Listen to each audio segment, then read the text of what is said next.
We are now into lesson 10, which is going to be called matrix vector multiplication. So our first operation, I should check. Looks like I'm good.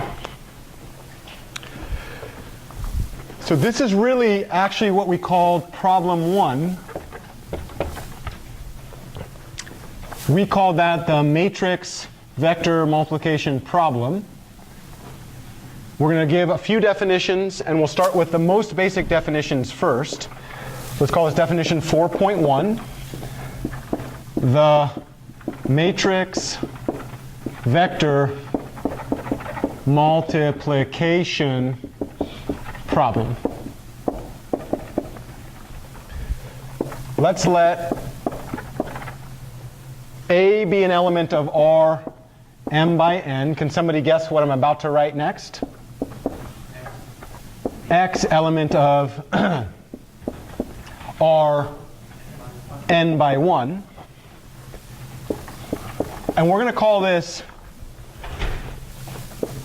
the column partition version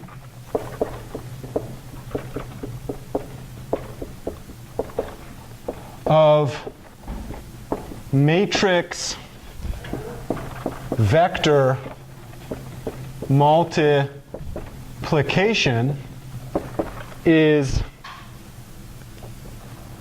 given by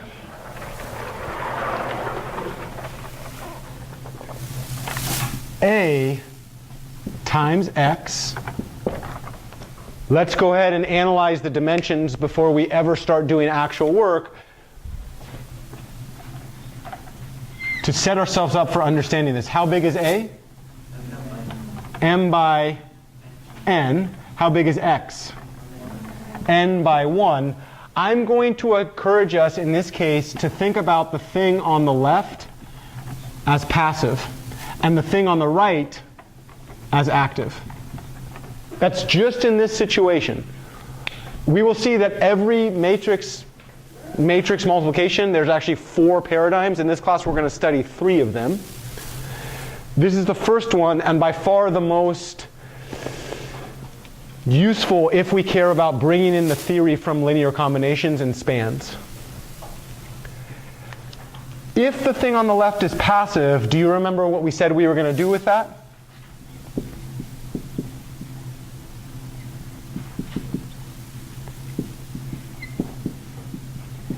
Into, any guesses?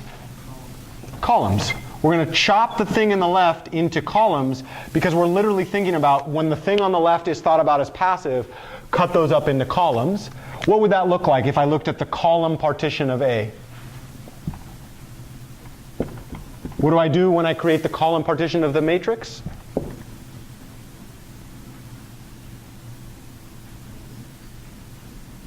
Think about the fundamental unit not as individual scalars, but as individual vectors. What's the first vector we're going to look at? The first column of A. What's the next vector? The second column of A. All the way down to what? The nth column of A. This is now an m by n. And then the vector x, what's that look like? x1, x2, all the way down to xn. For giggles, I'm going to go ahead and write the entry by entry versions of these so that I can make a bijection between the column as a unit and the corresponding scalar entries in that column. What's the first entry of the first column? A11. What's the second entry of the first column? Row 2, column 1. What's the third entry? Row 3, column 1, all the way down to the last entry. What's the last entry? Row m, column 1. And then we're literally thinking about that entire thing as a single unit. So we're not thinking about each of these things as their own scalars. We're literally grouping that entire thing and calling it what? The first column of A, which is a vector. What's the next one? First row, second column. Second row, second column. third row, second column, all the way down to the mth row, second column. And then I just keep going on and on and on until I get down to the last column. And that's why I only need one horizontal dot there, because I don't have to say, it's not that we're continuing each row, it's that we're thinking, here's the first column, here's the second column, mix columns in between, and then what's the last one there? Which would be 1n, 2n, 3n, all the way to mn. And this is an m by n. What about the vector x? x1, x2, all the way down to xn. Do you remember the hints we gave about matrix vector multiplication? Matrix vector multiplication is going to be formed by taking linear combinations of the columns of A where the scalars are defined by the individual rows of the vector x. So in this case, what would be the first scalar vector multiplication in the appropriate linear combination that I'm searching for? That implies A times x is going to be x1 times the first column of A. And perhaps for now, we'll keep it in vector form. The first column of A plus what? The second entry of x multiplied by the second column of A, all the way down to the nth entry of x multiplied by the nth column. And we'll go ahead and look at that. This thing is now the first column of A. What is the first column of A? A11, A21, A31, all the way down to what? AM1. Now I've got x1, x2 times the second column of A, which is what? A12, A22, A32, all the way down to AM2. And then I just keep going on until I get down to what?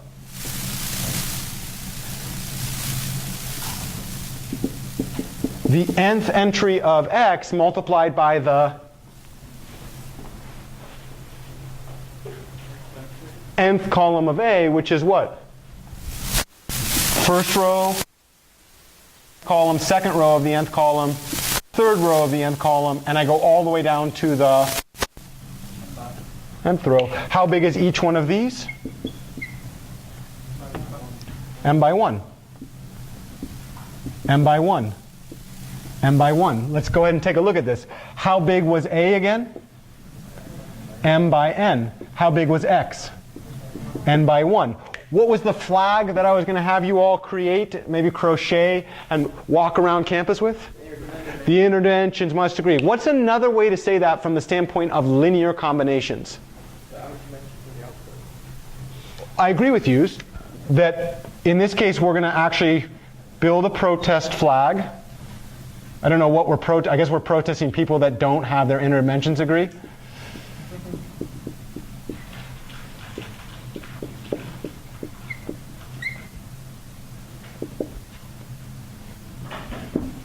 It's not very creative sign, though. I've seen much better signs in my protest days.